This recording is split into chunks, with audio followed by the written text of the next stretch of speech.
Everybody to the Ireland Contracting Nightly Sports Call. I'm your host, Josh Taylor, in tonight for a pretty interesting evening to talk about here. We got a Pitt win over Georgia Tech. We got a Penguins loss against the Oilers. We got Steelers and Colts tomorrow at Heinz Field.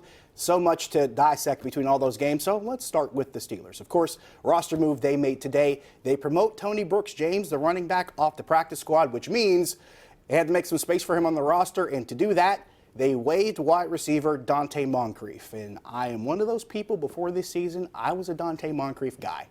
And Dante Moncrief did not live up to the expectations that they had for him, signing him to a 2-year contract for, I believe, $9 million before this season. But issues with drops, of course, we all know about it. It's been well documented. Of course, he had his issues there.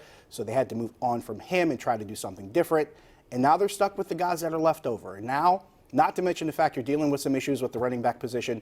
Tony Brooks-James being called up probably means with Benny Snell out, James Conner being doubtful, you're going to have a pretty bare-bones backfield here as far as guys that are available. We're looking at Trey Edmonds. We're looking at Jalen Samuels, who comes back healthy. Not to mention Roosevelt Nix is questionable. So you're going to have a lot of thin availability at the running back position, and it makes this game even that much more interesting. However, on Indianapolis' side, no T.Y. Hilton, who's really important to that offense. He's their top receiver, so he's not available for this game. That's something that I think makes this a little bit more easy for that Steelers defense. If you don't have to cover a guy like Hilton, it makes it a little bit easier for those DBs to maybe hold those other guys up and let that front seven make some plays behind the line of scrimmage. However, they do have a couple of other guys that can make plays. Jacoby Brissett, pretty smart quarterback, doesn't make a lot of crazy mistakes, and he does play a lot of disciplined football, so it's not going to be that easy, even though they don't have T.Y. Hilton. But all the same, it's a lot to expect and a lot to anticipate with these two teams coming into this matchup tomorrow at 1 o'clock.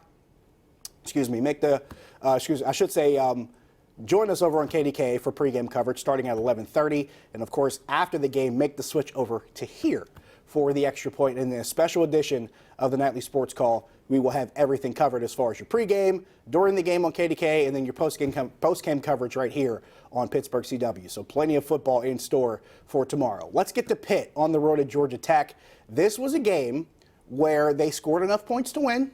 The defense did a great job in the second half of keeping Georgia Tech out of the end zone and keeping them from threatening. However, turnovers were a big problem in this game for Pitt. They had a handful in the first half. They had fumbles, a couple of interceptions.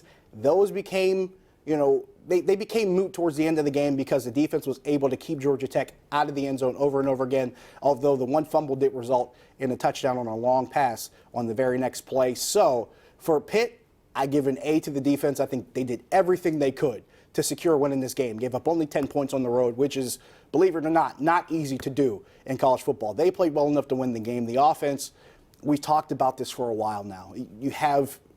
I imagine fans have their frustrations. I'm pretty sure they do, especially with the play calling. I've seen a lot of that as far as maybe on social media, people calling in. A lot of criticisms from Mark Whipple as far as his play calling is concerned. I think some of that is warranted, but at the same time, I look at it as the players having to execute better while they're on the field. Kenny Pickett said as much after the loss to Miami. He said that loss was 100% on the players. I don't think this game is 100% on the players as much as maybe last week was, but there is an issue as far as being able to execute consistently on offense, and I think the turnovers reflected as much. I think the fact that the defense played so well, they continue to get after the quarterback. They're one of the best pass rushing teams in the country. That's one thing that helps them, but it does come down to, can you be consistent enough on offense to beat teams that aren't going to take advantage of your mistakes? Or I should say teams that are going to take advantage, because Georgia Tech clearly didn't. But if you face a team that is going to take advantage of your mistakes, can you overcome those mistakes, and can you stop making those same mistakes and try to become more consistent? I think that's the question that sticks out with Pitt. But they're 6-3, they're bowl eligible. Not that that's a great thing to celebrate right now. It's just early November, but there's still a lot to be played. And right now we have Virginia and North Carolina on the field. Hopefully we'll have a final score for that soon, so we know whether or not Pitt is looking at the top of the division or still trying to get in that window behind Virginia. We should know that in just a few moments. Penguins and Oilers losing. Penguins losing in overtime to Edmonton today. This was a game with so many near misses. They had so many scoring chances. They had 52 shots on net. They did everything they could. So many chances to get the puck inside the net and just could not get it done. Evgeny Malkin returning from an injury. He was out for a month. And it looked like there's still a lot of things to be worked out. He looked like a guy who's probably got to get himself back into the flow of things. He looked like a guy who missed a month basically. That's pretty much the best way to describe it. But all the same, we saw some good goaltending in this game between Smith and Matt Murray going back and forth. I thought that was really good. We saw a lot of scoring chances in the third period going into overtime, and that was pretty much the difference. Penguins had a chance to score. Chris Letang misses the net wide on a 2-on-1. Leon Draisaitl brings it all the way back with the head of steam, gets past the other three men in the gold jerseys. He beats Matt Murray for the game winner. That's pretty much the difference in this one. It was just Edmonton taking more advantage of their opportunities. Penguins had 5 power plays, did not cash in on any of them. Their lone goal came shorthanded, so it was a lot of frustration to look at from today. But the difference is when you look at it, they did a lot of things right.